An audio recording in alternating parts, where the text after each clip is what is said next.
Hi, my name is Adolfo Llamas and I'm a technical support engineer at ARX. In this video, I'm going to be covering the different signature lines that we have in Microsoft Office. I won't go into details on signing with each one, but what I'm going to do is I'm going to show them all to you in this video so you can decide which one is the right one for you and your organization. Once you pick one or you think you know which one will work, you can watch a video that I'm going to make on that specific one.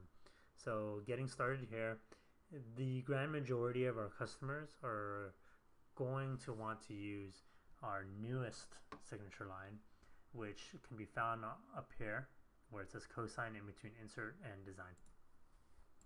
So let's go ahead and add a signature field. And by the way, if I were just to hit sign with cosign, it would add the field and sign it exactly like it does in a PDF. So with this signature line, we have the X on the line, and as soon as we sign it, what's going to happen is it's going to lock the entire document. And if the document is unlocked and edited, then the signature will go invalid. Of course, we can do signature setup and edit a couple things here on how we want it to look. But with default settings, let me just show you how it looks. And there you go. As you can see, we get this message up here. And if we were to edit it anyway, it says that the signature is removed, and that's exactly what happens. Now, a couple of reasons why you might not want to use this one. First, it locks the whole document. What that means is you'll get that message saying the document has been marked as final, and if you hit edit anyway, it's going to remove the signature. That can be a problem in some situations like in Excel, where a reviewer will want to go in and look at everything in the Excel document, such as formulas, cell values, stuff like that. But because the document's locked, you can only look at the face value of everything. Secondly, you're locking the whole document down, so you can't just sign a section of it. Our other signature line does not lock the entire document, and you can choose whether or not you're going to sign for the entire document or just a portion of the document. So let's go and look at that line. That line can be found under add-ins, and you see here we have sign with cosign, and if we hit the drop down menu on cosign, we can add the signature field. Now this one as well, of course, you can go in settings and edit some appearance. You can edit the time format and stuff like that. But we'll go ahead and sign it, and what you're going to notice is that the document isn't locked. Of course, that doesn't mean it's not protected, or rather that someone can edit the contents and you wouldn't know it. Let's go ahead and edit the document and then validate and see what happens.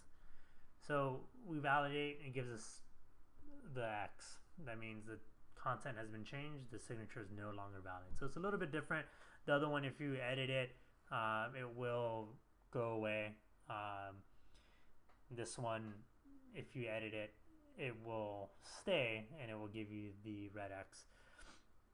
And of course, the advantage being that because the document is locked, you can, in Excel, you would be able to go in and look at all the information in the cells and the formulas. As long as you didn't change anything, it would be okay. So again, this, because it doesn't do that, it does allow you to sign only a section of the document. I'll show you that here. Let me clear it. So here we can define the scope, entire file, document content, or just the containing section or section numbers. Okay, I will go into further details on this signature line particularly because it has more functionality than the other one. One thing you do have to be aware of, though, is that if you're using a cosign connector for SharePoint, this won't work with SharePoint. This is considered our legacy signature line. So if you don't have a need for sectional signing, we strongly recommend you use the other signature line found under cosign. Now there's one more signature line I'm going to touch on very quickly.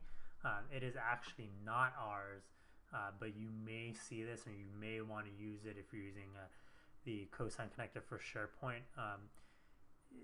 in Word documents, you'll want to use this. In Office documents, you'll want to use it if you're uploading a SharePoint and signing from within SharePoint. And that is our Microsoft, or sorry, not our Microsoft, but Microsoft's signature line that's built into Office. So the way that you access this one is by going to Insert, and then over here you see Signature Line. Now because we have cosign installed, it gives us the option again to use our cosign signature line, which is the one that's down here, but you can also insert a Microsoft signature line, and there you have it. It looks almost the same as ours, but it is different, and also when you sign it, it looks a lot different.